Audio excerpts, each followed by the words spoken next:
Hello and welcome to this week's episode of Food from Fiction.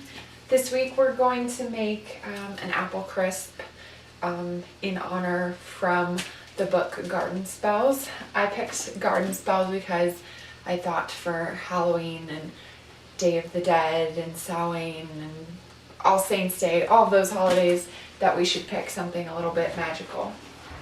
So if you haven't read this book, an apple tree and its apples sort of are our character, and I think that's really fun that food has the ability to also function as a character in a book. So our first step is just to get our apples nice and ready. I chopped up a bunch of apples I found laying around the kitchen in nice small pieces and put them in a oven-proof bowl. I'm going to put some flour, sugar,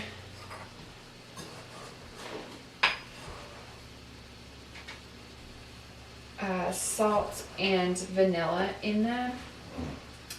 And then I'm just going to let them all sit and mush and come together for like half an hour. And then we will go on from there. So just finish measuring this out.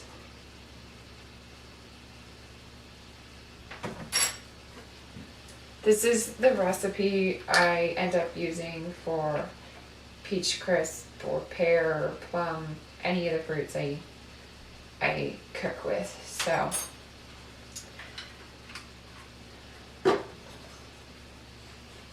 just gonna gently mix everything together.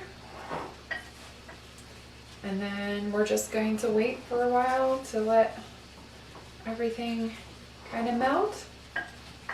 And then we'll make our topping. Make our topping.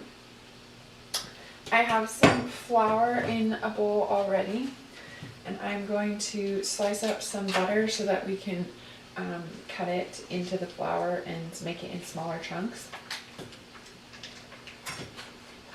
At least that's what I'm going to try to do here.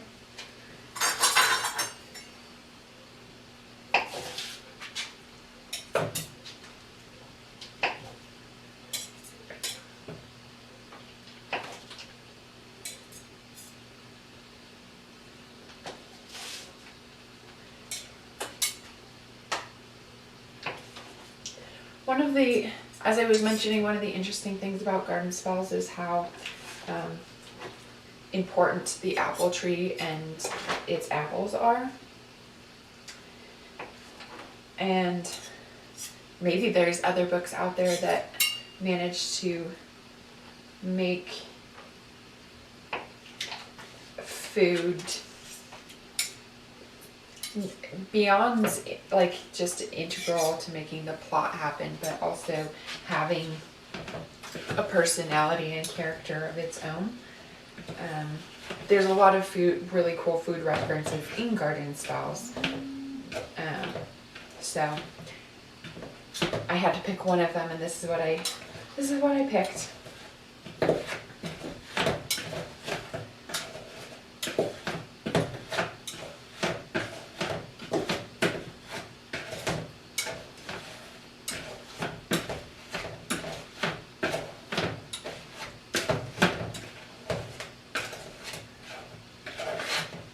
Alright, I've cut the butter into smaller chunks.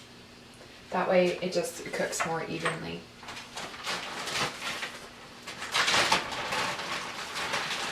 Next, I'm going to add brown sugar.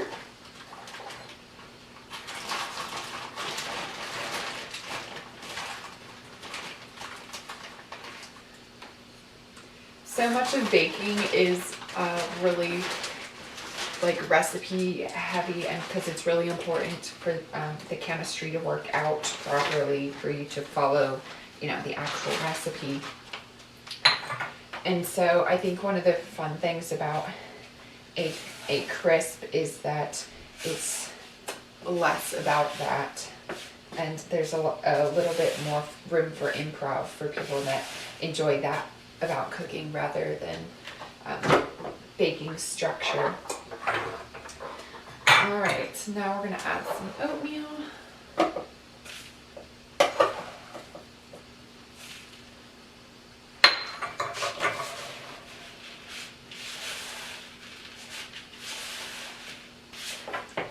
And some more salt.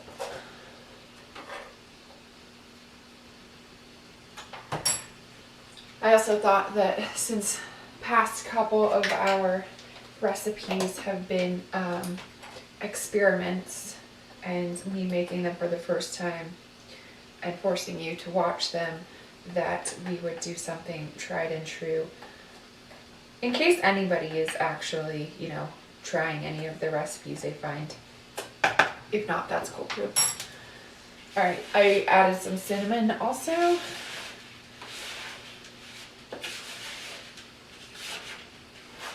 And then lastly, I'm going to add some pecans.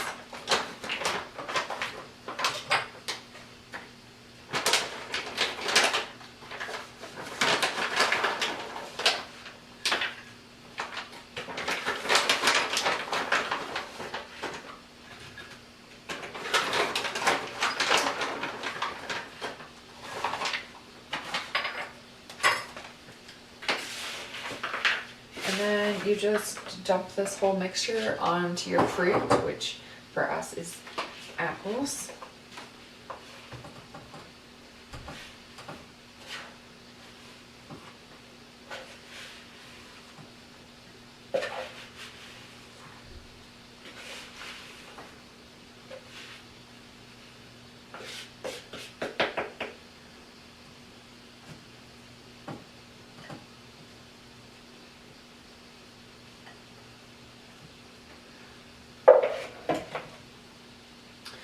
All right, and now we're gonna put it in the oven. It's set at like 350, and then I'll leave it in there for like 45 minutes to help the fruit really get nice and cooked through, and the top to get kind of brown and delicious.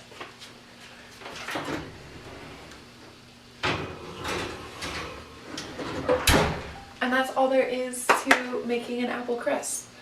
So I will pull it out and show it to you when it's done. And that's it. Our time is up, so let's see how we're doing. Oh, it looks so good. It smells so nice.